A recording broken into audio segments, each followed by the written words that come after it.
Armenian آبادیاں زیادہ ہیں، تو اسے اگر آرمینیا کا حصہ آذربائیجان تسلیم کر لے، ان دونوں علاقوں کو، یراوان اور زنگازور کو، تو پھر یہ سوویت یونین کا حصہ جو آذربائیجان ہے اسے بنا لیا جائے گا۔ تو آذربائیجان نے عالمی دباؤ کے تحت یہی کیا کہ اپنے دو علاقے یراوان اور زنگازور جو ہے وہ آرمینیا کو دے دیے، اور یہ تمام ممالک سوویت یونین کا حصہ بن گئے۔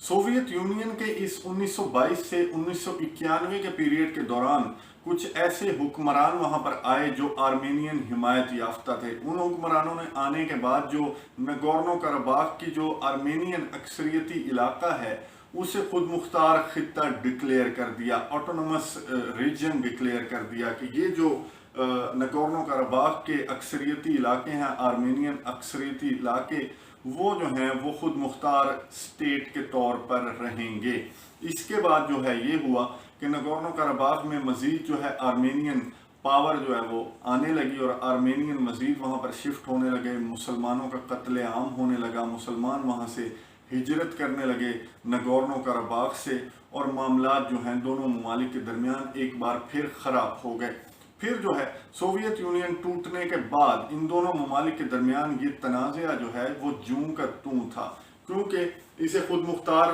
جو ہے خطہ ڈکلیئر کر چکے تھے سوویت یونین کے پیریڈ میں کچھ حکمران، تو جو اکثریتی علاقے تھے آرمینینز کے انہیں خطہ جو ہے خود مختار ڈکلیئر کیا گیا تھا، لیکن مسلمان بھی یہاں پر آباد رہے۔ کچھ مسلمان جو ہے وہ ہجرت کر گئے آذربائیجان کے ڈیفرنٹ علاقوں میں، اور جو ہے یہ تنازعہ جو ہے کھل کر 1991 کے بعد جب ماڈرن آذربائیجان کا قیام عمل میں آیا اور آرمینیا کا قیام عمل میں آیا، تو یہ جو تنازعہ ہے اس علاقے کا یہ دوبارہ سے کھل کر سامنے آ گیا۔ تھوڑا سا پیچھے چلیں تو 1988 میں اس آٹونومس جو ریجن کی جو پارلیمنٹ ہے انہوں نے یہ فیصلہ کیا کہ ہم آرمینیا کے ساتھ جائیں گے، اور اس فیصلے کو اس جو خود مختار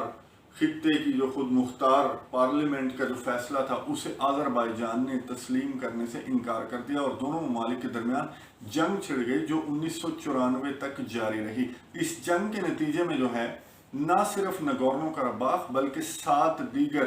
جو علاقے تھے آذربائیجان کے ان پر آرمینیا نے قبضہ کر لیا، اور ادھر فوجیں اپنی تعینات کر دیں۔ یو این سیکیورٹی کونسل کی متعدد قراردادیں موجود ہیں جن میں یہ کہا گیا ہے کہ آرمینیا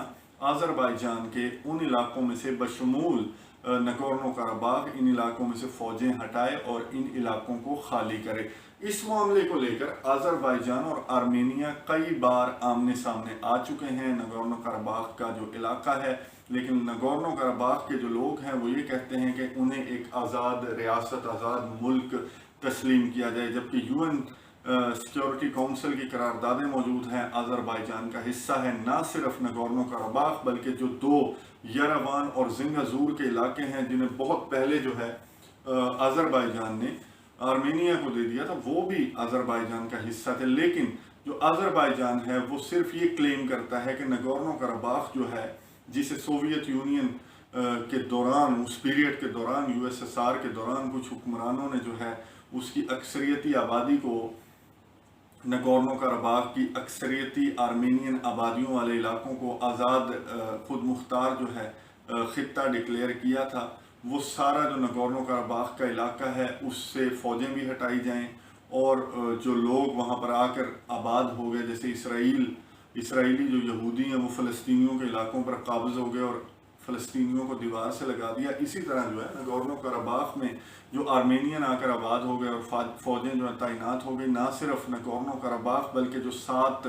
علاقے جن پر قبضہ کیا آرمینیا نے 1988 سے 1994 کے دوران، اور 1994 میں جو ہے امریکہ اور